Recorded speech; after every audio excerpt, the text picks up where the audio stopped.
that's our furnace over there. It runs at 1,140 degrees Celsius, and that runs 24/7 to keep a big vat full of molten clear glass in a nice usable state. So I'm going to get that clear glass from the furnace, and then to put the colors in, we use colors like we have here. So this colored glass will stick to the outside of the clear glass. Then I'll melt it in this other piece of equipment, the reheating chamber. That runs 100 degrees hotter than the furnace, but it's only on during the day while we're working with it because there's nothing stored inside. And then with that melted glass, the color will be totally melted on. When that is shaped and cooled down, I can take another layer of glass over the top, and that way I can build the pattern up. In the case of this award that we'll be making, it's going to be a blue and orange one.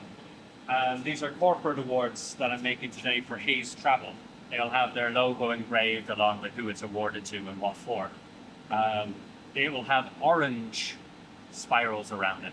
So I'll be picking up some orange glass on top, and then there'll be one final layer of clear glass, and then it'll be all shaped. It'll take about 15 minutes or something like that. So.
Before I get another layer of clear glass from the furnace, you have to let the first layer become nice and stable, otherwise it's difficult to control. Well, this has now become quite solid. It's still around 600 degrees though. By that temperature, you can see it's already solid. So now it's cold enough to get another layer over the top.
very simple tools we use for shaping the glass. This, believe it or not, simply a bit of Sunderland Echo. The water being very important.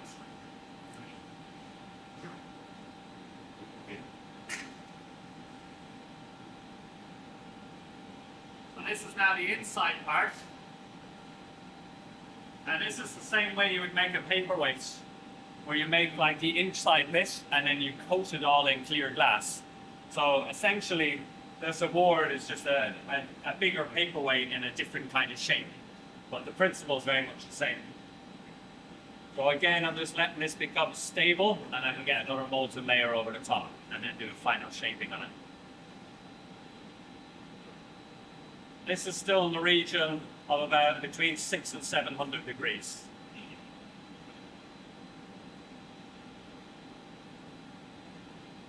Well, that can now get another layer over the top.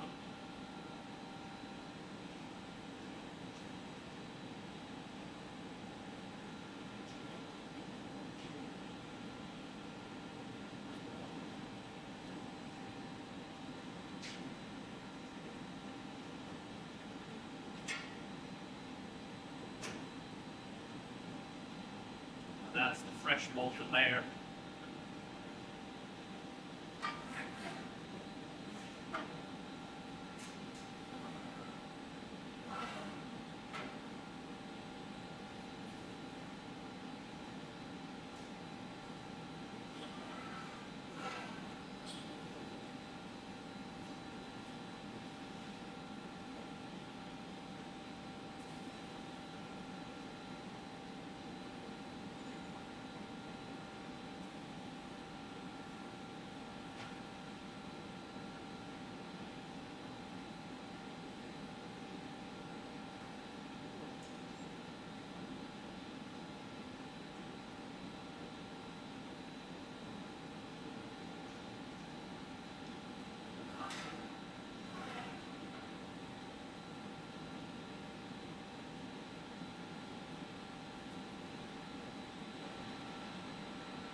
Then the final thing to do with any piece of glass that we make, it must cool down very gradually, or to be more precise, evenly. So when this piece reaches a stable temperature, about 500 to 600 degrees, it won't change shape anymore, and it also won't crack at that temperature. Then I'll put it in that oven over there that's also at 500 degrees. And then we put the whole oven from 500 degrees really slowly back to room temperature over the course of 24 hours. At the moment I'm judging the temperature by the colour that it's glowing and how much it moves around. See, it's just moving barely, but it's getting quite stable now. Here where it's a lot colder, you can see the blue colour. In the middle here it's still quite hot. You see it looks a lot more red.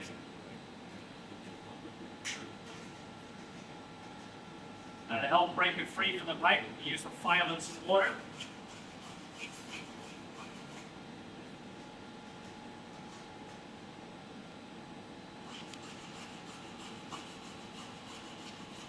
I'm going to break that free around the corner there. You might be able to see if you come to that corner point.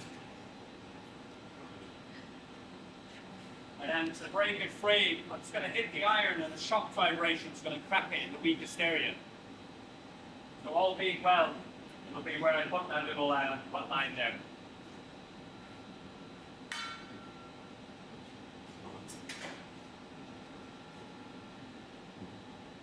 And then I'll put that in the oven to go through its annealing.